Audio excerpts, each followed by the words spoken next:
São 10h29 e a gente está de volta com o segundo bloco do Central 98. Já temos aí na ponta da linha um dos convidados a conversar com a gente nessa manhã de terça-feira. Vereador Léo Burguet já está na ponta da linha. Bom dia, Léo. Prazer falar com você. Bom dia, Paulo. Bom dia, Carol. Bom dia, João. Bom dia, amigos da Rádio 98. Um prazer estar aqui na Central mais uma vez. O Léo, a gente acabou de falar agora sobre Feira Hippie, falando sobre essa dúvida, essa dificuldade de entender o funcionamento de uma feira de produtos num local como a Avenida Afonso Pena. Algumas medidas já foram tomadas, aumentou o espaço e distanciamento entre as barracas, criou-se uma área separada para alimentos e bebidas, mas com a proibição da venda de bebidas alcoólicas, essa área também se sente prejudicada. Como é que caminha essa discussão? Como é que essa audiência pública de hoje vai tratar essa questão da feira de produtos e artesanatos lá da Avenida Afonso Pena? Primeiro, a gente tem que ter muito carinho com ela, né? A maior feira ao céu aberto, né, da América Latina, mais de 50 anos da nossa querida Feira Hippie, né? A gente conseguiu modificar ela para ela abrir. Foi um grande esforço feito por todo o governo. Quando a gente alongou ela era da Carandaí à Bahia, agora está na Carandaí até a Praça 7. Então, ela hoje tem o dobro do tamanho de antes. Os frequentadores, os artesãos, os expositores estão adorando da maneira como a feira está. Apesar que para a prefeitura ser muito mais complexo e mais caro, né? Desvio de ônibus, fechamento, mais segurança, né? E uma feira desse tamanho, com quase 2.000 expositores, né? Milhares de frequentadores por domingo, nesse novo formato, traz uma série de discussões.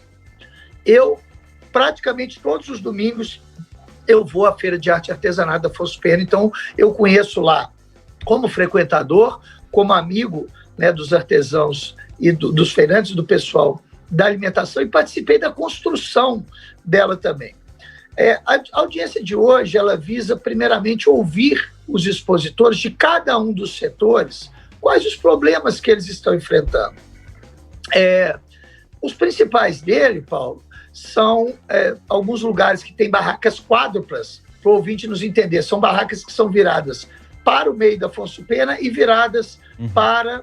duas viradas para o meio da Afonso Pena e duas viradas para o passeio. Só que quem está virado para o passeio não consegue vender, porque todo mundo está caminhando, transeunte, pelo meio da Afonso Pena. Então, este é um ponto que a gente tem que resolver.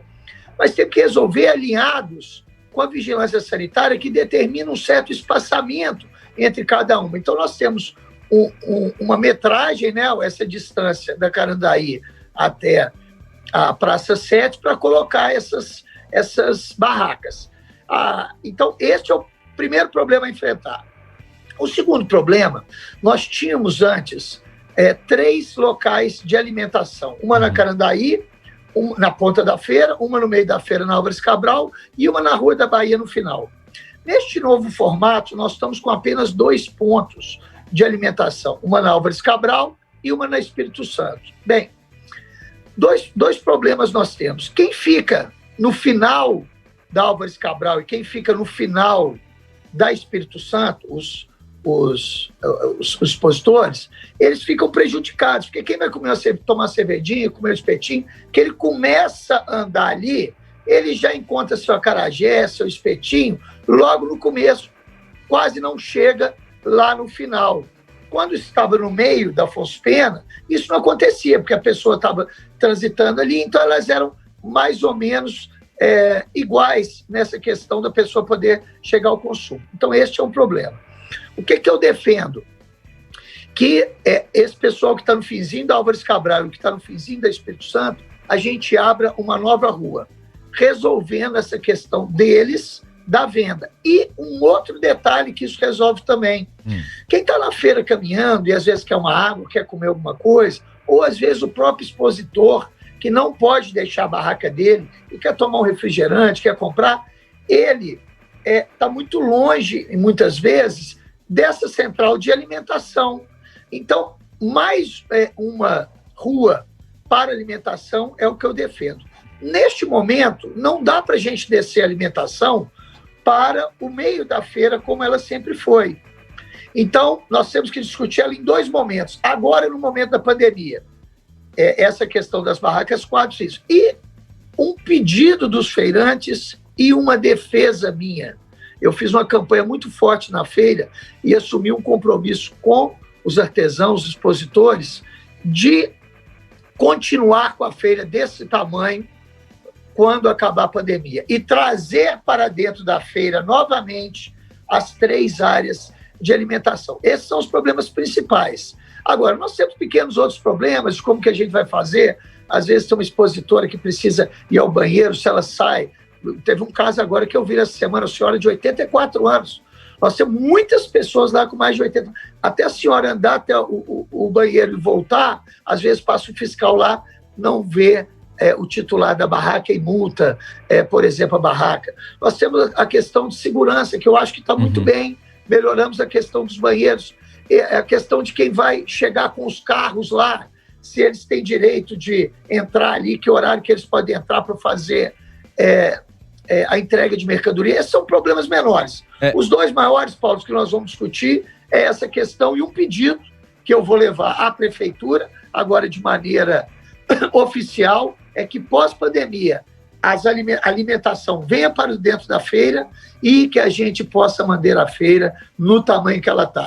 É isso aí que a gente vai discutir. Vamos ouvir, né, Paulo? Ouvindo as pessoas que estão lá no dia a dia, junto com quem resolve, que é a prefeitura. Esse é o meu papel, de mediar os 2 lados, para que a gente ainda possa ter uma feira melhor de se comprar e de se visitar. Vereador, no final de novembro, a Prefeitura, a Vigilância Sanitária, fez um levantamento de algumas medidas que estavam sendo descumpridas durante a feira e prometeu uma fiscalização maior. O que nós temos de irregularidades, esses apontamentos da Prefeitura, e qual que é a solução para a gente não ter esses problemas? Olha, eu vejo a irregularidade maior, algumas pessoas transitando sem máscara. Então nós temos 2 lugares. Dentro da praça de alimentação, é lugar normal que a pessoa está comendo, está ali com a máscara abaixada. Às vezes, tem algumas pessoas que estão caminhando pela pista que estão com a máscara abaixada. Eu penso que nós devemos multar essas pessoas, já que a lei proíbe que se ande, né, nas ruas sem a máscara. Foi votado aqui na Câmara Municipal de Belo Horizonte. Com relação aos expositores, aos feirantes, eles estão todos usando máscara. É 100%, eu frequento lá, não tomar nenhuma multa, todos eles, até porque a maioria deles são pessoas idosas, alguns têm até o face shield, né? Então, eu penso, João, que seria uma fiscalização, e que inclusive teve da Guarda Municipal na semana retrasada, justamente em cima desses transeúntes que estavam sem máscaras. Esse, eu acho que é o grande problema que tem. Léo, prazer falar com você, bom dia. A gente avaliando essa questão da feira realmente, né? No início, uma dúvida que eu tenho aqui, a gente ficou naquela questão de não saber quantos feirantes voltariam para a feira nesse novo formato, né? Nessa nova modalidade. Eles retornaram, e a gente tem um número de quantos feirantes retornaram e estão ocupando esse espaço da feira aí que foi estendido justamente para evitar essas aglomerações? Carol, a prefeitura tem sim, eles fizeram o levantamento, eles vão passar hoje aqui na audiência pública. São 1.800, eu acredito que nós devemos estar com cerca de 1.400, por volta de 1.400, ou seja, 400 não retornaram. A maioria é muita gente de idade, né, que são grupos de risco, então eles preferiram retornar. A prefeitura disse que eles não serão multados, a gente tem que respeitar que é uma opção deles pela vida de não correr o risco, eles não terão nenhum tipo de penalidade. Mas essa sua pergunta é muito importante porque eles inclusive estão mandando um documento para a prefeitura dizendo que não pretendem voltar enquanto não acabar a pandemia. Eu acho que a gente tem que ter esse respeito a eles, porque eles estão preocupados com a saúde e com a vida deles. Então esse número será dado hoje também na audiência, mas é por volta de 1.400 que estão hoje, 400 não retornaram. Então a gente tem uma maioria aí que já voltou. Rapidinho, Paulo, só para emendar minha outra questão realmente, é sobre aglomeração, porque a gente fala, por exemplo, em shopping, em galeria, a gente sabe ali, tem um número limite de pessoas que podem estar dentro do estabelecimento ali ao mesmo tempo, dá para controlar a entrada e saída, né? Na feira eu imagino que é uma tarefa mais difícil. Tem algum formato que daria para fazer isso, se a gente continuar, por exemplo, registrando aglomeração, principalmente depois também, se essas pessoas resolverem voltar, né? A gente vai ter um aumento aí no número de feirantes. tem sido pensado algum mecanismo para evitar que as pessoas se aglomerem ali na feira, porque a gente sabe que é um espaço aberto, por mais que ele esteja estendido, muita gente frequenta a feira aos domingos, né? É verdade, Carol, realmente é uma preocupação que a gente tem. É engraçado que esse final de semana, o que uma cervejinha não faz, viu? Nunca vi a feira tão vazia igual esse final de semana, ainda estava bem cheio, mas a falta da cerveja realmente deu uma esvazia. Nós estamos em época, né, pré-natal, né, a época de compra.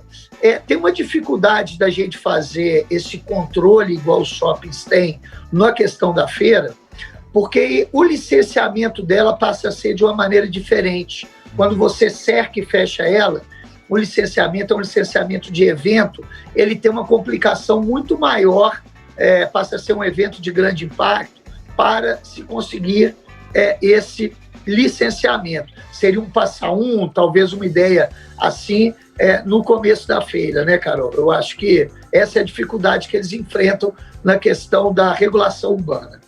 Léo, para a gente finalizar nossa conversa, um tema que foi discutido, seria discutido ontem na Câmara dos Vereadores de Belo Horizonte, mas parece que passou para hoje, a questão dos transportes por tração animal. Nós acabamos de falar a respeito disso agora e eu queria saber a sua opinião, como é que você pensa a respeito disso e que caminho essa discussão vai levar aí na Câmara dos Vereadores. Olha, eu separo muito a questão de líder de governo e de vereador. Todos os projetos que são de vereador, eu não intrometo, vamos dizer assim, no projeto. E o que é do líder de governo, eu caminho de acordo com as orientações do governo. Então, vou falar por mim, aí vereador Léo Burguês. Eu sou favorável ao projeto do ex-vereador e agora deputado Oswaldo Lopes, porque ele acaba, né, com essa crueldade que tem aí com relação aos animais, e ele não extingue os empregos. Ele cria uma transição de 10 anos, buscando alternativas para que essas pessoas que hoje, né, utilizam das carroças, chamados carroceiros, para subsistência. Então, eles criam uma alternativa para eles. É um projeto polêmico, foi levantado, discute-se muito os números de carroceiro, alguns falam de 10 mil, outros falam de 1.400. Aí o posicionamento do vereador Léo Burguês é contra os veículos de tração animal, mas fazendo isso de uma maneira que a gente tenha uma transição, né, para que essas pessoas possam continuar com a sua subsistência, com o seu emprego. Conversamos com o vereador Léo Burguês, líder de governo da Câmara dos Vereadores de Belo Horizonte, vereador do PSL. Léo, muito obrigado pela atenção que nos deu, pelo tempo que dedicou a essa conversa aqui no Central 98. Uma ótima terça-feira para você. Obrigado, Paulo, Carol, João, amigos da Rádio 98. Forte abraço a todos, um bom dia. Bom dia.